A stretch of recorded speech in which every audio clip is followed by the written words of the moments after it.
Ladies and gentlemen, I'm honored to address the United Nations General Assembly once again. I congratulate His Excellency Mr. Volkan Bozkır on his election as the President of the 75th session of the General Assembly. We also appreciate the skillful leadership of the outgoing President, His Excellency Tijani Mohammad Bande, especially during the COVID-19 crisis. We commend the leadership of the Secretary General in these extremely turbulent times. Mr. President, since my government assumed office, our consistent effort has been to fundamentally transform Pakistan. We envisage Naya Pakistan to be modeled on the principles of the state of Medina, established by our Holy Prophet Muhammad sallallahu alaihi wasallam. A just and humane society where all government policies are directed at lifting our citizens out of poverty and creating a just and equitable dispensation.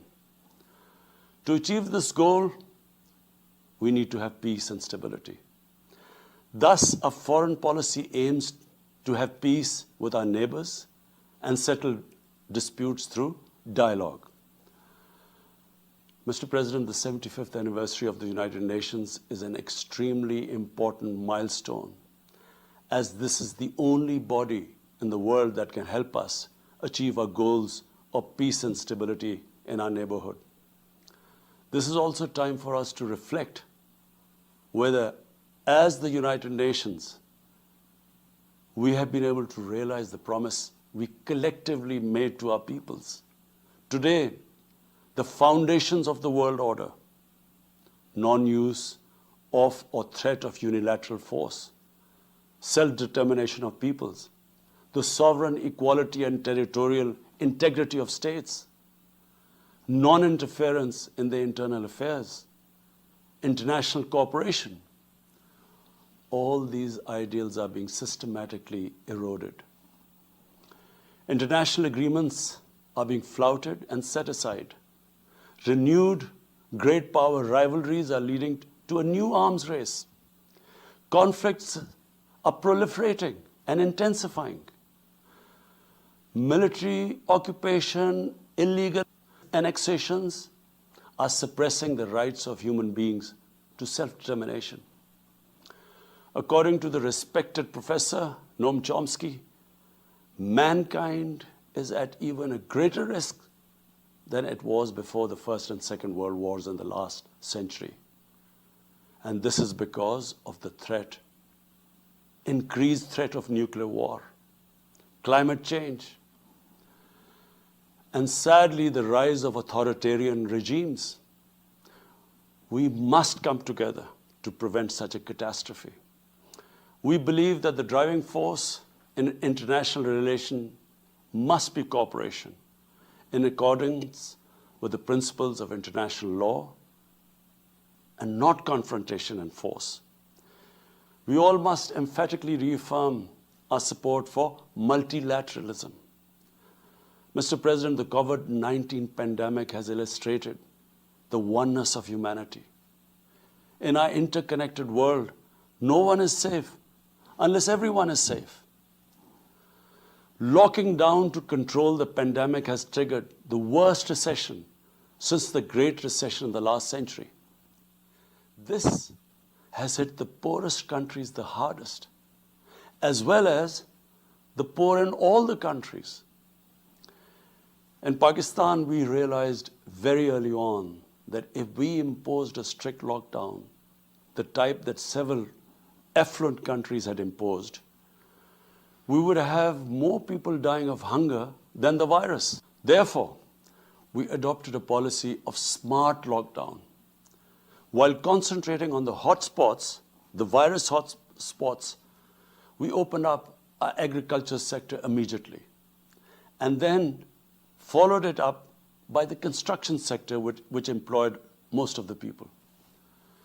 At the same time, and this is despite financial constraints, my government deployed $8 billion, unprecedented amount, for our health services, plus support the poorest and most vulnerable households with direct cash payments through SR's program. And then subsidies to the small businesses. Even though our smart lockdown was heavily criticized in the beginning, but thanks to the Almighty Allah's grace, we have not only managed to control the virus, stabilize our economy, but most importantly, we have been able to protect the poorest segment of the society from the worst fallout of the lockdown. Today, Pakistan's response is cited among the success stories in controlling and responding to the pandemic. However, we are still not out of the woods, like no country is out of the woods today.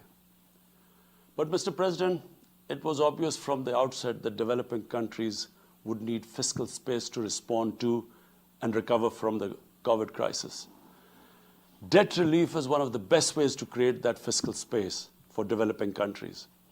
Therefore, in early April, I called for a global initiative on debt relief.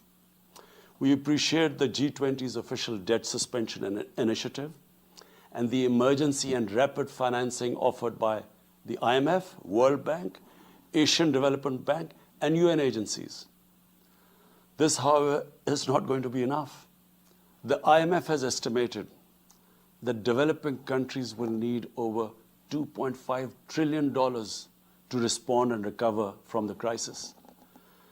The official debt suspension will need to be extended and expanded. Additional debt relief measures will also be needed. Development banks should ensure adequate financial inflows. Rich countries have generated over $10 trillion to finance their own response and recovery.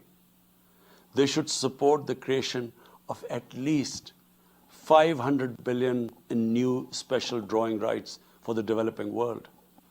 Mr. President, in my address to the General Assembly last year, I had highlighted the tremendous damage that illicit financial flows from developing countries to rich countries and to offshore tax havens cause. This leads to the impoverishment of the developing nations. Money that could be used towards human development is siphoned off by corrupt elites. The loss of foreign exchange causes currency depreciation. That in turn leads to inflation and poverty. The quest for getting back these stolen resources is nearly impossible, given the cumbersome procedures. Moreover, the powerful money launderers have access to the best lawyers. And sadly, because they are the beneficiaries, there is a lack of political will in the rich countries to curb this criminal activity. Mr. President, if this phenomena is unaddressed, it will continue to accentuate the inequality between the rich and the poor nations, and eventually will spark off a bigger global crisis, a far bigger global crisis than the present migration issue poses. The rich states cannot hold forth on human rights and justice when they provide sanctuary to money launderers, to their looted wealth. There are robust anti-money laundering and anti-terror financing regimes. I call upon this Assembly to take the lead in efforts to build a global framework to stem the illicit financial flows and ensure speedy repatriation of stolen wealth. It is important to realize that the aid that flows from rich countries to the developing world is minuscule compared to the massive outflows by our corrupt elites. Mr. President, this year, I must again reiterate the threat posed to mankind due to climate change. Unprecedented fires in Australia, Siberia, California, Brazil. Unprecedented floodings in various parts of the world. Record temperatures, even in the Arctic Circle. This should make all of us worried for our future generations. Commitments made through the Paris agreements must be fulfilled. In particular, the commitment to mobilize $100 billion annually as climate finance. Pakistan's contribution to carbon emissions is minimal, but it is one of those countries most affected by climate change. Yet, we have decided to take the lead as we consider addressing climate change a universal responsibility. We have launched an extremely ambitious program to plant 10 billion trees in the next 3 years as a contribution to mitigating the effects of climate change. Mr. President, the pandemic was an opportunity to bring humanity together.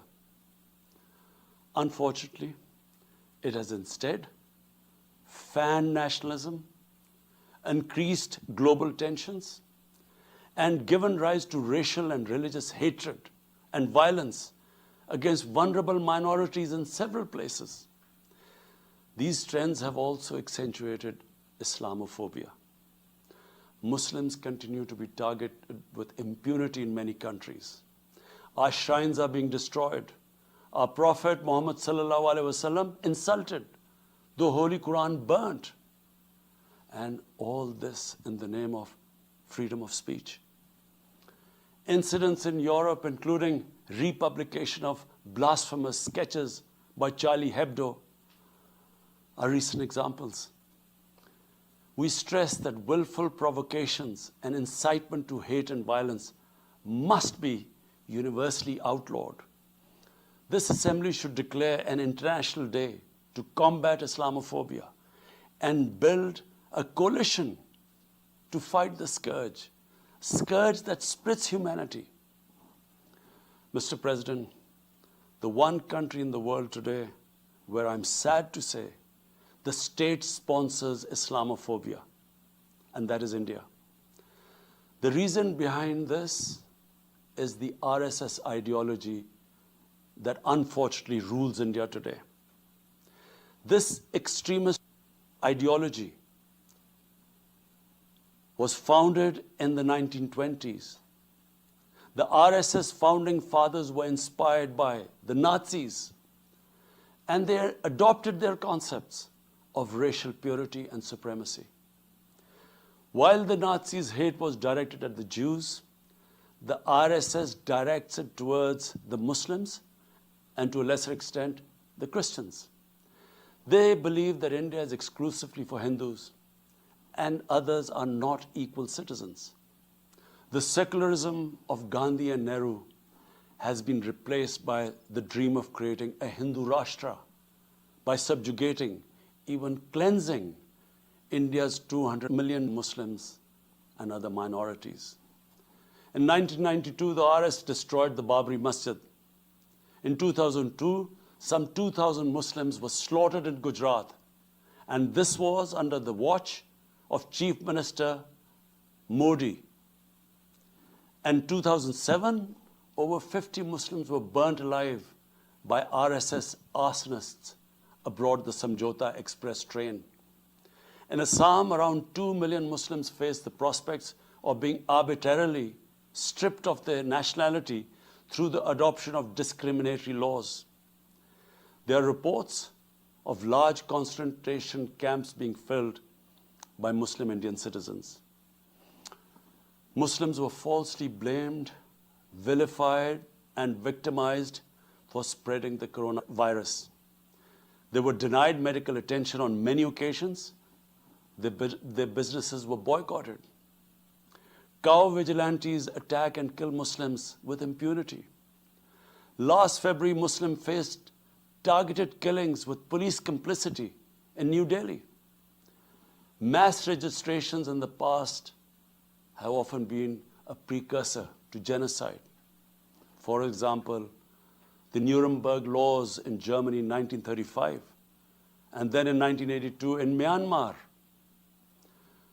The Hindutva ideology is set to marginalize almost 300 million human beings, Muslims, Christians, and Sikhs. This is unprecedented in history. And this does not augur well for the future of India. As we all know, that marginalization of human beings leads to their radicalization. Mr. President, for over 72 years, India has illegally occupied Jammu and Kashmir against the wishes of the Kashmiri people and in blatant violation of the resolutions of the Security Council and indeed its own commitments to the people of Kashmir. On 5th August last year, India illegally and unilaterally sought to change the status of the occupied territories and deployed additional troops, bringing the total number to 900,000, to impose a military siege on 8 million Kashmiris. All Kashmiri political leaders were incarcerated. About 13,000 Kashmiri youth were abducted and thousands tortured. A complete curfew was imposed, accompanied by a total communications blackout. Indian occupation forces have used brute force, including pellet guns against peaceful protesters, imposed collective punishments, including the destruction of entire neighborhoods, and extrajudicially murdered hundreds of innocent young Kashmiris in fake encounters, refusing even to hand over their bodies for burial. The Kashmiri media and those daring to raise their voice are being systematically harassed and intimidated through the use of draconian laws. All of this is well documented in the reports of the United Nations High Commissioner for Human Rights, communications from the Special Rapporteurs of Human Rights Council, statements from human rights and civil society organizations. The international community must investigate these grave violations and prosecute the Indian civil and military personnel involved in state terrorism and serious crimes against humanity being perpetrated, I'm sad to say, with complete impunity. The objective of this brutal campaign is to impose what the RSS BJP regime has itself called the final solution for Jammu and Kashmir.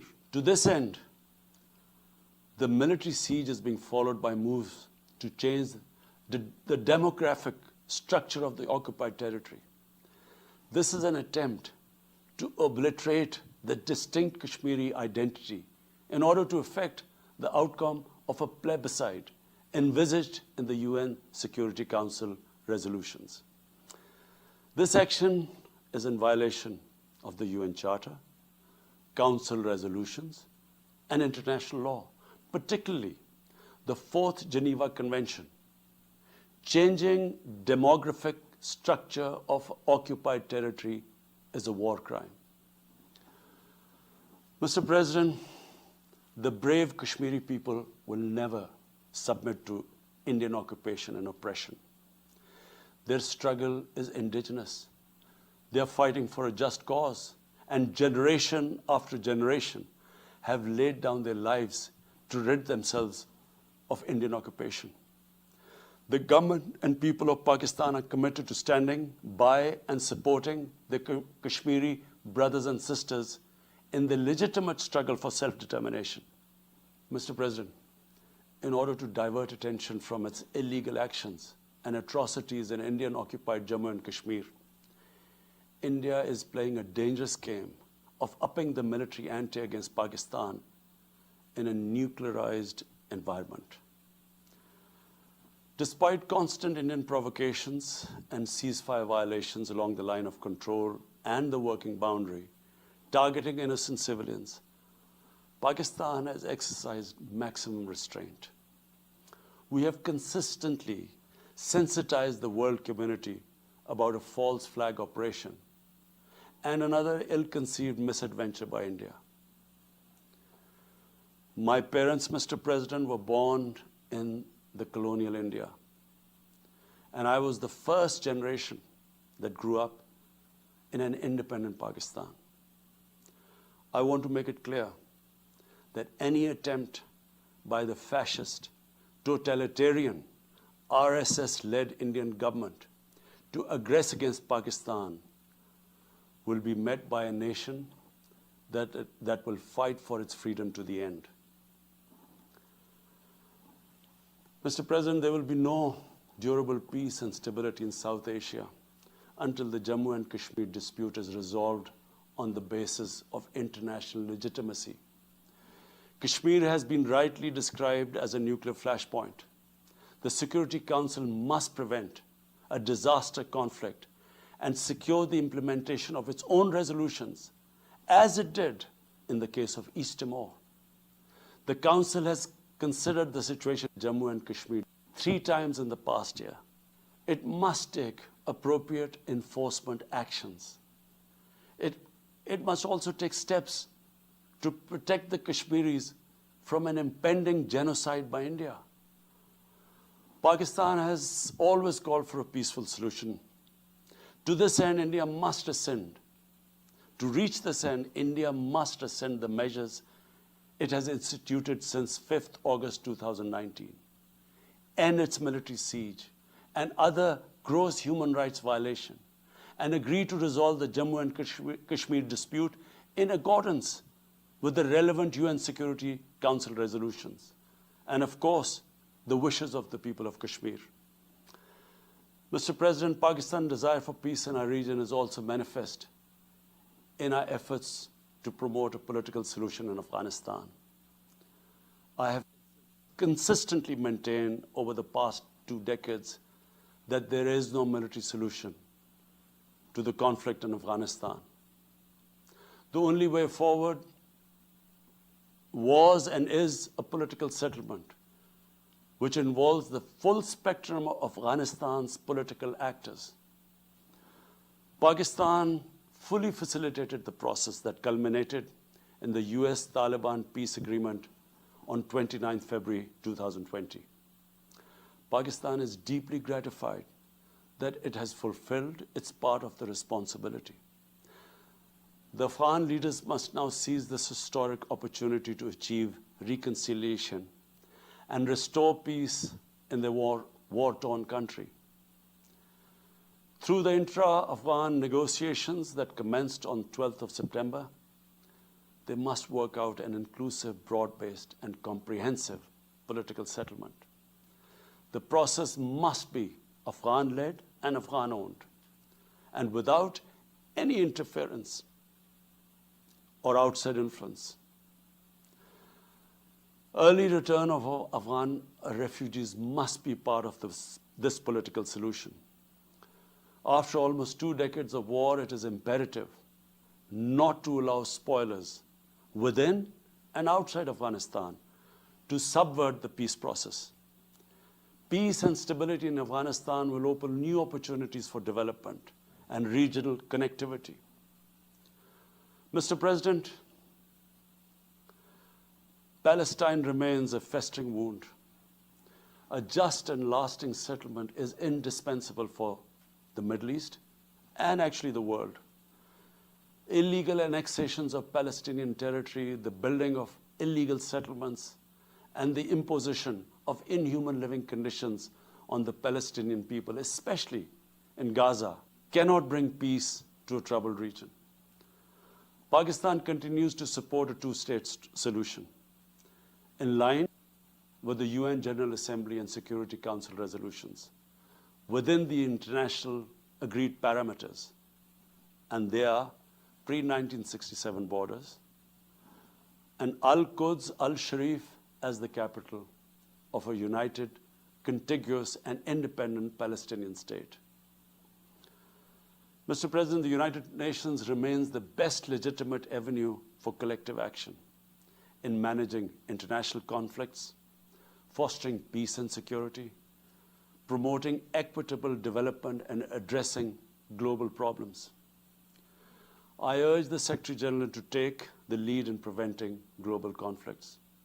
He should convene summit-level meetings to address regional hotspots and resolve outstanding disputes. The United Nations should be made fully responsive to the challenges of our times. A comprehensive reform of the United Nations, including the Security Council, is essential to promote greater democracy, accountability, transparency, and efficiency. Pakistan will continue to participate actively in this process and endeavor with other member states to build a world where conflict is outlawed and equitable prosperity for all pursued in conditions of peace and security.